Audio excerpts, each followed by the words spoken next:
Hi! So I did a few videos about a few weeks ago and then deleted them because they were crap. So I just thought I'd make a proper video to update and sort of tell everyone what's going on with me. First of all, I'd really like to say thank you so much to everyone that watched the video, and especially to people that commented on the video. I cannot describe how much the support and the feedback I got from it meant to me. It was really, really positive, and I did in the beginning try to reply to everyone, but then life got in the way. I got a new job, I moved to London, and just things happened, so I wasn't able to comment on everyone's comments. So, but thank you anyway, thank you. It did really mean a lot, and I'm so glad that I'm not alone in the way that I felt. So I'd want to make an update video just to let you know what has been happening. I made the last one 3 years ago, and it was entitled Achalasia, the Emotional Legacy, where I described how I'd been through achalasia when I was about 13 to 15, and I had the operation and it was a success. Physically I was fine, but mentally it did leave scars, and I struggled with an eating disorder because of it. I still do struggle with the eating disorder a little bit. It's lessened as I've got older, like I'm 29 now, and it has lessened. I'm not as obsessed with food anymore. I'm not thinking about food all the time. I'm not obsessed with my weight. I eat whatever, really. I still, in the back of my mind, I still do think, oh, I can't have that because it's too fattening. But generally, I'm okay. I'm just a normal human being, which is great. That's the goal, right? But in regards of physically, I am not okay, really. My achalasia has returned. It returned. I first noticed it about New Year in this year, so 2016. Just little things would start to get stuck, and I'd notice the same symptoms that I had before. And I just thought maybe it's one of those things, maybe I didn't chew it properly, or maybe it's just my digestive system. But slowly it did start to get worse and worse, until I did have to monitor what I was eating. I'd have to, if I was going out for a meal, I'd have to look at the menu beforehand and think, what can I eat from this? And it did get worse and worse and worse, until eventually I found that I couldn't really eat anything, and I couldn't drink anything either. I started to get really scared. One morning I had a cup of tea and it just got stuck. It would not go down at all. And I started to really panic. I thought, this is not okay, this is not okay. And I didn't really know what to do, apart from book a doctor's appointment. I live in London now, as I already said, and the next doctor's appointment was in 2 weeks' time. So I thought, I can't wait, really, I cannot wait. I tried.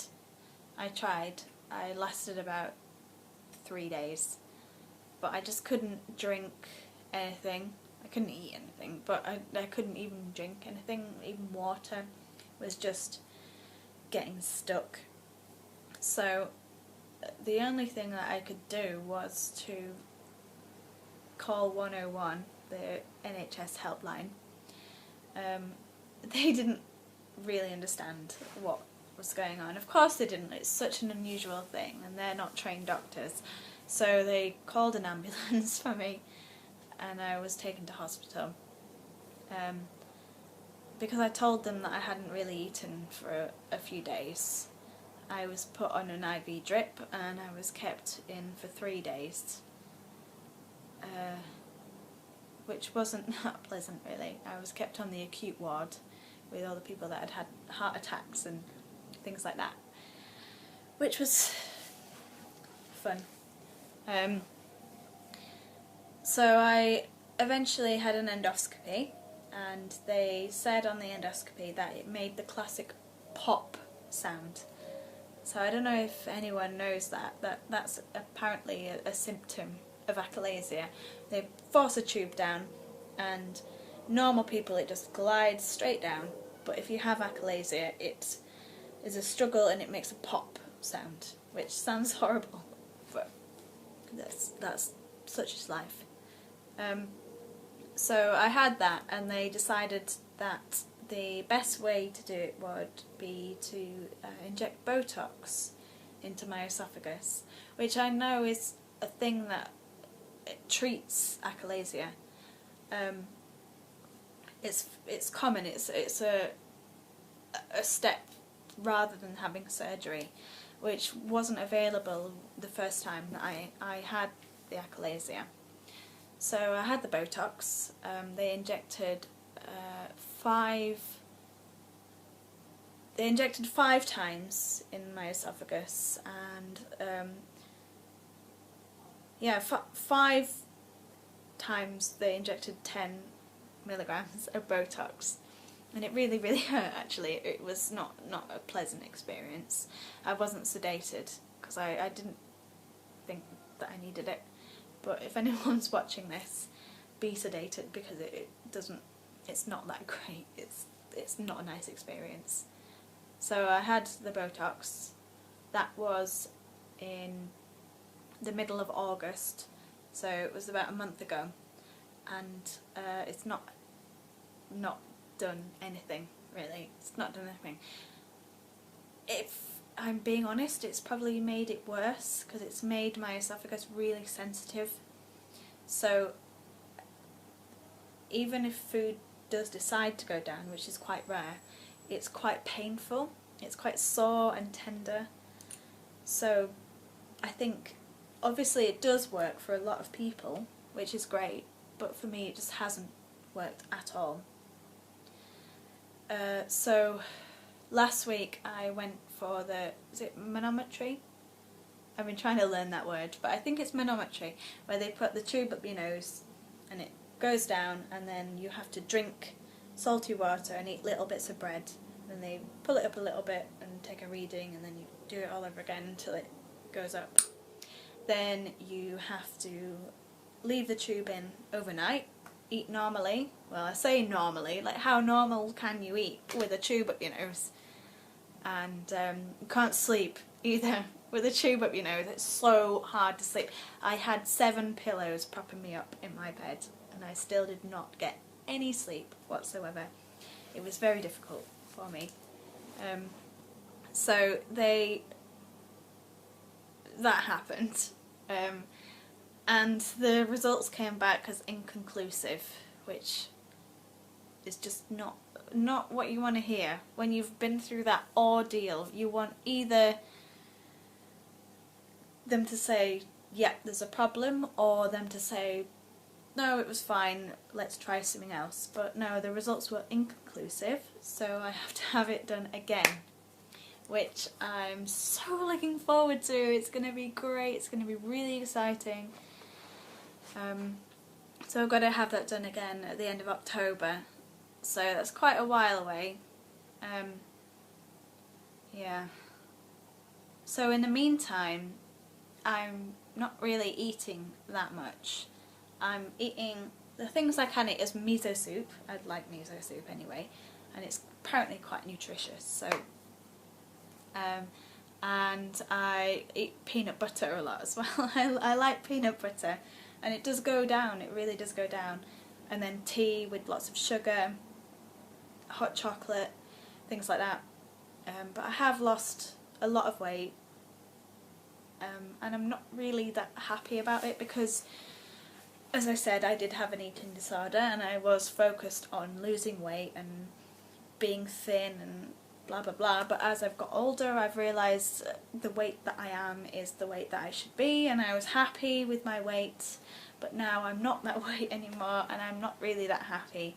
People have said my I'm starting to look older because my face, I've lost weight on my face, which I don't like looking older. I know I look pretty young for my age anyway, but I don't really want to look my age. I want to look younger than my age, which I did before. And you know, I'm happy. Like, I had nice clothes. I spent quite a lot of money on my clothes, and now nothing fits me anymore. So that's another reason that I don't want to lose any weight, because I don't want to buy new clothes. I like my clothes, and they're expensive. So why should I have to? Anyway, yeah, that was just a little update on what's happening.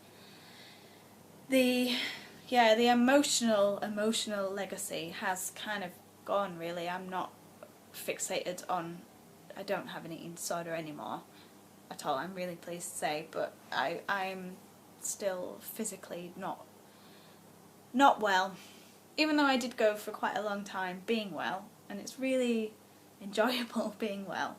You don't really appreciate it, which was what I've realised. I didn't appreciate it throughout my early 20s. I didn't appreciate it. I was just fixated on this bloody eating disorder. And now I've got achalasia again. I think, why was I focusing on that horrible thing? I should have just enjoyed the fact that I could eat stuff and it didn't get stuck, and I could have had whatever I wanted. And I wouldn't have got fat, because I'm not a pig. I don't eat junk food. I don't eat unhealthy food. I wouldn't have done that anyway. But anyway, this has happened, and yeah. So I'll probably make another video when I have my tests again. But thank you anyway for watching, if you did watch this, and thank you for watching the previous video. I really like some support, actually, because I do feel really alone in this condition. I feel like nobody in the world understands what is wrong. Like, I've had to have a couple of days off work, and it's very hard to explain to my boss exactly what is wrong. And I say, oh, food was stuck, and I'm sure if you're watching this and you have achalasia, you understand. If food is stuck, you can't concentrate on anything else.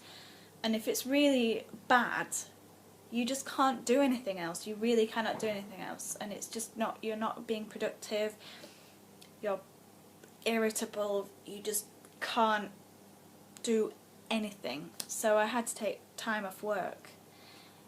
But it's really hard to explain, and no one understands.